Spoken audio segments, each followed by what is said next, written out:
Compared to many mid-range phone series, Vivo's V series has always been one of the more interesting ones to check out, and since the V40, we've seen a huge improvement in the cameras as Vivo brings over the Zeiss photography experience from the X series while focusing on portraits. The Vivo V50 continues to leverage on that advantage and has more to offer this year. So let's talk about why this is one beautiful smartphone you should check out.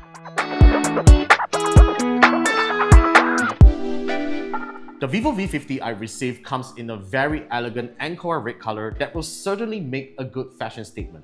I love how easy it is to handle with its smooth, rounded frame, and it doesn't feel heavy at all despite having a large 6.77-inch display.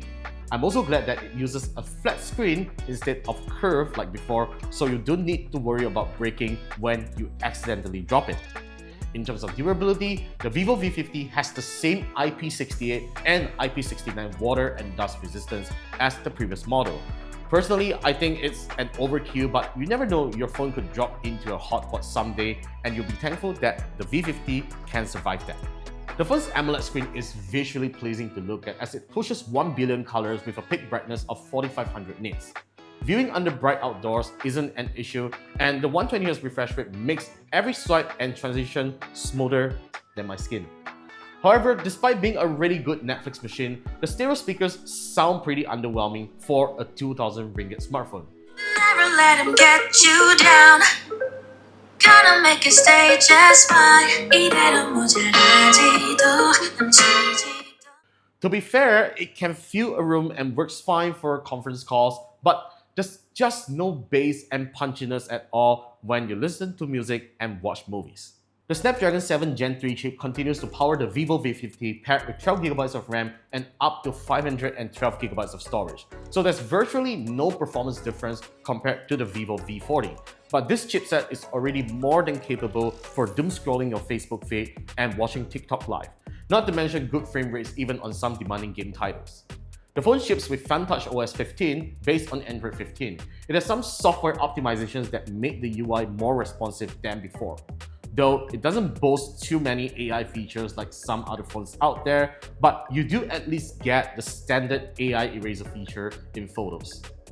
In terms of cameras, the Vivo V50 uses the same dual 50MP Zeiss camera setup as before, though the main camera is a new sensor that can capture a broader color spectrum with improved image stabilization. The front camera can also take 50MP stills and supports autofocus, while all cameras can take 4K videos. What I'm really most happy about is the larger and improved Aura Light Portrait 2.0 ring light, which can finally have its brightness adjusted as it can really blind your subjects previously. One thing I really have to comment about the Vivo V50's cameras is the color consistency between the wide and ultra-wide lenses. Colors are well saturated with good dynamic range overall, while it keeps the details really clean even in low light. Subject separation in portrait shots is good when lighting is sufficient. The front-facing camera takes super nice looking selfies and portraits and is among the best within the segment. The Vivo V50 is juiced by a large 6000 mAh Blue Volt battery and supports 90W fast wired charging. This is a significant upgrade over the V40's 5500 mAh battery and 80W charging wattage, which is already so good. And this means that you can totally survive a heavy workday with a 7 to 8 hour screen on time with a fully charged battery. While getting to 100% from single-digit battery levels is just as fast as having a quick tea break. Overall, the Vivo V50 offers some decent upgrades from the V40, and it continues to be a great choice for those looking for a stylish phone that takes good portraits without breaking the bank. But despite that, the Vivo V50 faces strong competition within the price segment and unfortunately isn't the most compelling choice when it comes to its hardware features. The Nothing Phone 3a, for instance, offers a more versatile triple camera system with a dedicated telephoto camera and its flashy glyph interface, while the Samsung Galaxy A56 has a more polished software with 6 years of Android OS upgrades. Hence, this phone isn't exactly an easy recommendation. But what do you guys think about the Vivo V50? Let me know if you guys want to see a comparison between those two other phones that I mentioned earlier on, and let me know your thoughts if you think this is still a good purchase. That's all for today's video, and thanks for watching. I'll see you guys in the next one.